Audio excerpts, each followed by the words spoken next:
go over there to it, it goes away. But either way, so this is how everything is. I got the snow texture all going. As you can see, we've gotten all these lights, towers, all around to give lighting to the area, just as accents. First building up, we have our shipping receiving center. Nice catwalks, containers, concrete tubes. We have some control kiosks over here. Internal offices with some physics objects on the desks that the players can kind of play around with as they're going throughout the levels. Tried to make sure that all the buildings had a lot of varied ways to get through them, so that way if you wanted to, you didn't have to go in and out of, say, these stairways that I went through. You can go out the windows. You can go... This particular building has less windows than the others, but the same thing. The snow is really here to facilitate players wanting to either use it as some concealment as they fly around, making it difficult to see them, but it also really prompts for them to stay inside the buildings, because you can see it's kind of hard to see, but as soon as you get inside, it's a lot easier to see. But the quarters are a lot more confined. You have a lot of tight corners,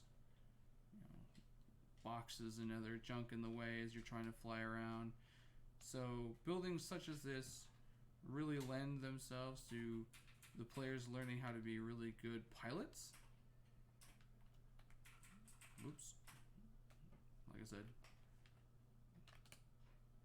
Plus, the way that the snow works is if you get underneath something, it's clear. But it helps so that you can go in and out. If you want to try to lay ambushes for people in the snow, you can. But we have our construction gantry with supplies underneath. Control kiosks over here on the catwalks. This building also connects over to this other building with some more construction. I try to make sure that all the levels, all the buildings, when you're going through them, they feel realistic. And the fact that this feels like a big manufacturing facility with a whole bunch of containers and crates and whatnot laying around, to try to give it that feel that this is in fact a place of business and works. But you can also, if you're a really good pilot, unlike me, you can fly in those. Some of the bigger tubes, it's a lot easier to fly in, but I have like various sized ones, so this one's a little bit bigger. You can more easily fly through it. But there's access ways up to the various levels in each building, so that if you're flying through, you don't necessarily have to go back outside. It's a lot easier for players to try to lose someone who's pursuing them and then maybe spin around on them in one of these bigger rooms, or try to ditch them through a hole.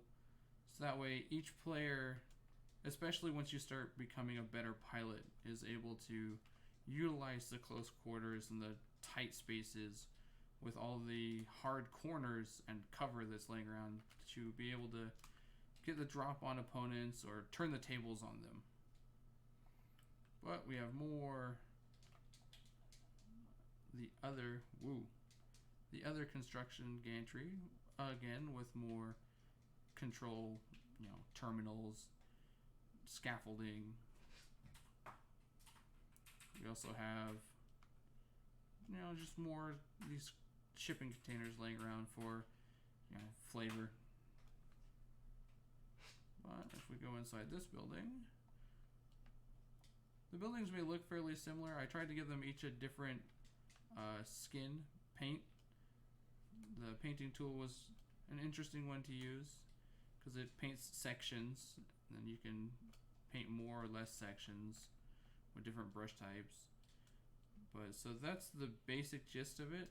I just want to make sure that this level was open enough that players could go around through it and easily traverse throughout different areas. If you wanted to, there was various ways that you can get in and out and through each building, so that way your options were unlimited. This game is all about alternate pathing, flying around, becoming a good pilot, and making sure that you can get in behind enemies or get the jump on them, so that way you would get better kills. This game is a multiplayer. This level is set up for multiplayer deathmatch, whether it be team or otherwise. We have a big server room, complete with terminals and humming. So some of the assets have sound that goes with them. I tried to make sure that every building seemed like it had a separate purpose from the others, and that they all played well with one another to give you the feel of a big, cohesive facility, and not just a conglomeration of random buildings. But that is the end of my quick little tour throughout this level. I'm hoping that once the developers get the multiplayer up and running for the constructed maps, because currently they don't have the networking done quite yet, so that way they can import these maps into the game.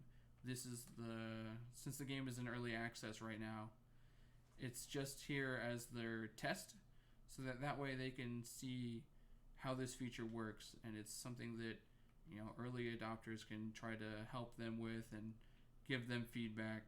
So that's why it's always good that even when they look like they're ruining my project a little bit, that big black wall, it's good for the developer teams to know, and they're just some of the fun of early access. But as I said, that's it for today. Have a great time.